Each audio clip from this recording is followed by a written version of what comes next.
Viewers welcome back in our program जी doctor साहब break तो बाद ਤੁਸੀਂ ਹਾਜ਼ਰ ਹਾਂ ਸਟੇਜ ਤੁਸੀਂ ਸਾਨੂੰ ਮਾਈਕ ਸਾਨੂੰ ਫੜਾ ਰਹੇ ਹਾਂਜੀ ਕਈ ਵਾਰ ਕੁਝ ਚੀਜ਼ਾਂ ਕਾਫੀ ਦਿਲਚਸਪ ਹੁੰਦੀਆਂ ਬੇਸ਼ੱਕ ਗੱਲ ਛੋਟੀ ਪਰ ਗੱਲ ਬਹੁਤ ਵੱਡੀ ਕਹਿਣ ਦਾ ਅੰਦਾਜ਼ ਹੁੰਦਾ ਹੈ ਜੀ ਇੰਟਰਨੈਟ ਦੇ ਉੱਤੇ ਇੱਕ ਲਿਖਤ ਪਿਛਲੇ ਕਈ ਦਿਨਾਂ ਤੋਂ ਘੁੰਮ ਰਹੀ ਹੈ ਮੈਂ ਉਹਨੂੰ ਪ੍ਰਿੰਟ ਕਰਕੇ ਤਾਂ ਰੱਖ ਲਿਆ ਸੀ ਉਹਦੇ 'ਚ 100 ਹੈਡਲਾਈਨਸ ਨੇ 100 ਇੰਟਰਸਟਿੰਗ ਵਨ ਲਾਈਨਰਸ ਫਰੋਮ ਇੰਡੀਆ ਉਹ 100 ਲਿਖਤ ਦੇ ਕਮੈਂਟ ਨੇ ਛੋਟੇ ਜਿਹੜੇ ਦੱਸਦੇ ਨੇ ਕਿ ਭਾਰਤ ਕਿੰਨਾ ਮਹਾਨ ਹੈ ਜੀ ਸੋ ਅਸੀਂ ਮੈਂ ਉਹਨਾਂ ਸਾਰਿਆਂ ਨੂੰ ਪੜ੍ਹਿਆ ਉਹਨਾਂ 'ਚੋਂ ਬਹੁਤ ਸਾਰੇ ਬੜੇ ਦਿਲਚਸਪ ਨੇ ਬੜੀ ਸੱਚਾਈ ਵਾਲੇ ਨੇ ਤਾਂ ਮੈਂ ਸਮਝਦਾ ਵੀ 10 ਜਿਹੜੇ ਨੇ ਇੱਕ ਪ੍ਰੋਗਰਾਮ 'ਚ ਅਸੀਂ ਪਿਕ ਕਰਾਂਗੇ ਰੈਗੂਲਰਲੀ ਵੀ ਕਰ ਸਕਦੇ ਹਾਂ ਵਿੱਚੋਂ ਬ੍ਰੇਕ ਵੀ ਦੇ ਸਕਦੇ ਹਾਂ ਜੀ ਸੋ ਅੱਜ ਦੇ ਪ੍ਰੋਗਰਾਮ ਲਈ 10 ਨੁਕਤੇ ਜਿਹੜੇ ਸੱਚਮੁੱਚ ਭਾਰਤ ਨੂੰ ਮਹਾਨ ਦੱਸਦੇ ਨੇ ਮਹਾਨ ਕੌਮਿਆਂ ਦੇ ਵਿੱਚ ਜੀ ਸੋ ਉਹ ਮੈਂ ਪਿਕ ਕੀਤੇ ਨੇ ਸਿਸਟਮੈਟਿਕਲੀ ਜਿਵੇਂ ਉਹਨਾਂ ਨੇ ਇਹ ਲਿਖਿਆ ਇਹਦਾ ਆਥਰ ਤਾਂ ਪਤਾ ਨਹੀਂ ਕੌਣ ਹੈ ਲੇਕਿਨ ਇਹ ਵਾਈਡਲੀ ਸਰਕੂਲੇਟ ਹੋਇਆ ਇੰਟਰਨੈਟ ਦੇ ਉੱਤੇ ਜੀ ਸੋ ਪਹਿਲਾ ਭਾਰਤ ਮਹਾਨ ਭਾਰਤ ਦੀ ਡੈਫੀਨੇਸ਼ਨ ਹੈ India is a country where on the streets everyone seems to be in a hurry but no one is ever on time ਕਿ ਭਾਰਤ ਉਹ ਦੇਸ਼ ਹੈ ਜਿੱਥੇ ਤੁਹਾਨੂੰ ਗਲੀਆਂ ਦੇ ਵਿੱਚ ਭੱਜੇ ਦੌੜੇ ਲੋਕ ਤਾਂ ਨਜ਼ਰ ਆਉਂਦੇ ਨੇ ਕਿ ਵੀ ਜਾ ਰਹੇ ਨੇ ਪਰ ਕਦੇ ਕੋਈ ਕਿਤੇ ਟਾਈਮ ਤੇ ਨਹੀਂ ਪਹੁੰਚਦਾ ਇਹ ਮਹਾਨ ਭਾਰਤ ਹੈ ਜੀ number 2 here people wear helmets to save their pockets not life ਕਿ ਦੋ ਵਾਹਨਾਂ ਵਾਲੇ ਇਸ ਲਈ ਪਾਉਂਦੇ ਨੇ ਇਹ ਨਹੀਂ ਵੀ ਉਹਨਾਂ ਨੂੰ ਹੁੰਦਾ ਕਿ ਜੀ ਐਕਸੀਡੈਂਟ ਹੋ ਗਿਆ ਤਾਂ ਬਚਾਂਗੇ ਕਿ ਵੀ ਨਾ ਪਾਇਆ ਹੋਇਆ ਤਾਂ ਪੁਲਿਸੀਏ ਨੇ ਪੈਸੇ ਕਢਾ ਲੈਣੇ ਕਿ ਵੀ ਉਹਨਾਂ ਨੇ ਹੈਲਮਟ ਇਸ ਲਈ ਨਹੀਂ ਪਾਏ ਕਿ ਉਹਨਾਂ ਨੂੰ ਕੋਈ ਸੇਫਟੀ ਦਾ ਫਿਕਰ ਹੈ ਉਹ ਆਪਣੀ ਜਾਨ ਬਚਾਉਣ ਲਈ ਆਪਣੀ ਜੇਬ ਬਚਾਉਣ ਲਈ ਨਾਟ ਜਾਨ number 3 India is the only country where people fight to be termed backward ਹੁਣ ਰਿਜ਼ਰਵੇਸ਼ਨ ਹੈ ਬੈਕਵਰਡ ਦੀ ਸ਼ਡਿਊਲ ਕਾਸਟ ਦੀ ਕਿ ਆਮ ਤੌਰ ਤੇ ਦੁਨੀਆ ਐਡਵਾਂਸ ਜਾਣਾ ਚਾਹੁੰਦੀ ਹੈ ਫਾਰਵਰਡ ਵੀ ਉੱਥੇ ਲੋਕ ਜਿਹੜੇ ਨੇ ਸਰਟੀਫਿਕੇਟ ਵੀ ਝੂਠੇ ਲੈਣਗੇ ਜਾਂ ਸਰਕਾਰਾਂ ਦੇ ਉੱਤੇ ਦਬਾਅ ਬਣਾਉਂਦੇ ਨੇ ਕਿ ਸਾਨੂੰ ਬੈਕਵਰਡ ਮੰਨੋ ਜੀ ਇਹ ਕਹਿੰਦਾ ਇੰਡੀਆ ਇੱਕੋ ਇੱਕ ਕੰਟਰੀ ਹੈ ਜਿੱਥੇ ਲੋਕ ਬੈਕਵਰਡ ਬਣਨ ਦੇ ਲਈ ਜਿਹੜਾ ਉਹ ਐਫਰਟ ਕਰਦੇ ਨੇ ਫਾਰਵਰਡ ਦੇ ਲਈ ਨਹੀਂ ਕਰਦੇ ਇਹ ਵੀ ਇੱਕ ਬੜਾ ਅੱਛਾ ਜਾਇਬ ਹੈ ਵਿਅੰਗ ਹੈ ਜੀ 4 China grows because of its government India grows despite it ਕਿ ਵੀ ਚੀਨ ਦੇ ਵਿੱਚ ਜਿਹੜੀ ਤਰੱਕੀ ਹੋ ਰਹੀ ਹੈ ਉਹਨਾਂ ਦੀਆਂ ਹਕੂਮਤੀ ਨੀਤੀਆਂ ਨੇ ਹੁਣ ਇੱਥੇ ਗਰੋ ਦਾ ਮਤਲਬ ਡਿਫਰੈਂਟ ਹੈ ਇੱਕ ਪਾਸੇ ਇਕਨੋਮਿਕਲ ਗਰੋਥ ਹੈ ਤੇ ਇੱਥੇ ਇੰਡੀਆ ਗਰੋਜ਼ ਵਿਦਆਊਟ ਇਟ ਆਬਾਦੀ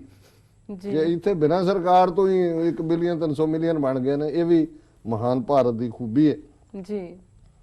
5th being one in a million in India means that there are 1241 Indians just like you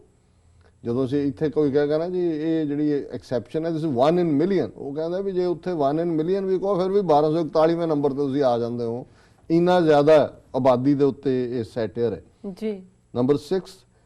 IRCTC is the only place where you won't find reservations ਹੁਣ ਇਹ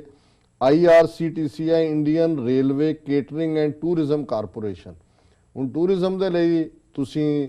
reservation ਕਰ ਦੋ ਕਹਿੰਦੇ ਹੋਰ ਹਰ ਥਾਂ ਤੁਹਾਨੂੰ reservation ਮਿਲ ਜਾਏਗੀ ਰਿਜ਼ਰਵੇਸ਼ਨ ਦਾ ਮਤਲਬ ਹੈ ਸੀਟਾਂ ਦੀ ਰਿਜ਼ਰਵੇਸ਼ਨ ਸਕੂਲਾਂ ਪਰ ਇਹ ਜਿਹੜੇ ਜਿੱਥੇ ਰਿਜ਼ਰਵੇਸ਼ਨ ਦੇ ਲਈ ਲੋਕਾਂ ਨੇ ਟੂਰਿਜ਼ਮ ਲਈ ਜਾਣਾ ਉੱਥੇ ਰਿਜ਼ਰਵੇਸ਼ਨ ਨਹੀਂ ਹੁੰਦੀ ਮਤਲਬ ਪੈਸੇ ਦੇ ਕੇ ਮਿਲੇਗੀ ਤੁਸੀਂ ਕਾਲ ਕਰੋਗੇ ਕਿ ਜੀ ਅਸੀਂ ਰਿਜ਼ਰਵ ਕਰਾਉਣਾ ਹੈ ਨਹੀਂ ਆਲਰੇਡੀ ਫੁੱਲ ਉਹ ਫਿਰ ਤੁਸੀਂ ਲੱਭੋ ਵੀ ਕਿਹਨੂੰ ਪੈਸੇ ਦੇਣੇ ਨੇ ਤੁਹਾਡੀ ਰਿਜ਼ਰਵੇਸ਼ਨ ਹੋ ਜਾਏਗੀ 7th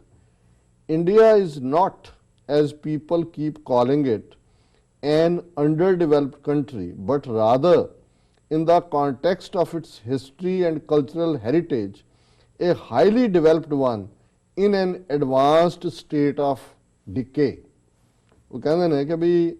ਜਿਵੇਂ ਲੋਕ ਕਹਿੰਦੇ ਨੇ ਕਿ ਜੀ ਇੰਡੀਆ ਜਿਹੜਾ ਉਹ ਅਣਵਿਕਸਿਤ ਦੇਸ਼ ਹੈ ਅੰਡਰ ਡਿਵੈਲਪਡ ਕੰਟਰੀ ਹੈ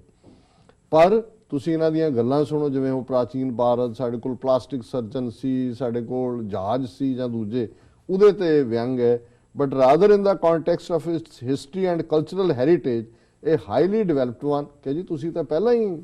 ਕਈ ਹਜ਼ਾਰ ਸਾਲ ਪਹਿਲਾਂ ਤੁਹਾਡੇ ਕੋਲ ਜਹਾਜ਼ ਮਿਜ਼ਾਈਲਾਂ ਪਲਾਸਟਿਕ ਸਰਜਨ ਸੀ ਇਹਦਾ ਮਤਲਬ ਅੱਜ ਤੁਸੀਂ ਹੋ you are advance state of decay ਹੁੰਦਾ ਹੈ ਤਬਾਹੀ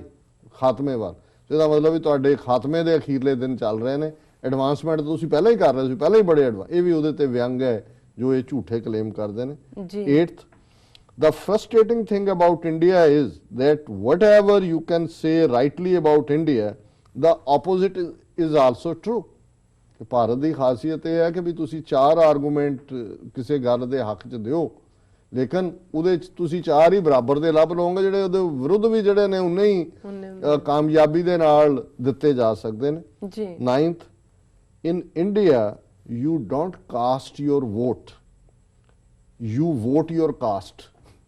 ਹੁਣ ਕਾਸਟਿੰਗ ਆਫ ਵੋਟ ਅੰਗਰੇਜ਼ੀ 'ਚ ਹੁੰਦਾ ਵੋਟ ਪਾਉਣੀ, ਜੀ ਤੇ ਕਾਸਟ ਤੇ ਜਾਣਾ ਜ਼ਾਤ ਪਾਤ। ਉਹ ਕਹਿੰਦਾ ਵੀ in India you don't cast your vote, ਤੁਸੀਂ ਆਪਣੀ ਵੋਟ ਨਹੀਂ ਪਾਉਂਦੇ, ਯੂ ਵੋਟ ਯੂਰ ਕਾਸਟ, ਤੁਸੀਂ ਜ਼ਾਤੀ ਵੱਲ ਜਾਂਦੇ ਹੋ। ਇਹ ਵੀ ਇਹ ਸ਼ੋਅ ਕਰਦਾ ਵੀ ਕਿਹੋ ਜਿਹਾ ਲੋਕਤੰਤਰ ਹੈ ਉੱਥੇ, ਕਿੰਨੀ ਕੁ ਇੰਡੀਪੈਂਡੈਂਟ ਜਿਹੜੀ ਹੈ ਵੋਟਿੰਗ ਹੈ। ਤੇ 10ਵਾਂ ਜਿਹੜਾ ਅੱਜ ਦੇ ਲਈ ਅਖੀਰਲਾ, in India even exceptions run into millions. ਇਹ ਵੀ ਆਬਾਦੀ ਦੇ ਉੱਤੇ ਸੈਟੀਅਰ ਹੈ ਕਿ ਜਦੋਂ ਤੁਸੀਂ ਕਹਿੰਦੇ ਹੋ ਕਿ ਜੀ ਇਹਦੀ ਐਕਸੈਪਸ਼ਨ ਹੈ, ਪਰ ਉਹਨਾਂ ਨੇ ਕਿਹਾ ਵੀ ਇਹਦੇ 'ਚ ਵੀ ਤੁਸੀਂ ਮਿਲੀਅਨਸ ਨੂੰ ਕੋਟ ਕਰ ਸਕਦੇ ਹੋ, ਕਿਉਂਕਿ ਆਬਾਦੀ ਦਾ ਇੰਨਾ ਹਿਊਜ ਬਲੌਕ ਹੈ ਕਿ even an exception means millions, run into millions. So ਇਹ ਦਿਲਚਸਪ ਮਹਾਨ ਭਾਰਤ ਦੇ ਲੱਛਣ ਨੇ। ਜੀ ਡਾਕਟਰ ਸਾਹਿਬ ਨਾਲ ਨੇ ਬ੍ਰੇਕ। ਵੀਅਰਸ ਤੁਸੀਂ ਕਿਤੇ ਨਹੀਂ ਜਾਣਾ, ਮਿਲਦੇ ਹਾਂ ਕਮਰਸ਼ੀਅਲ ਬ੍ਰੇਕ ਤੋਂ ਬਾਅਦ।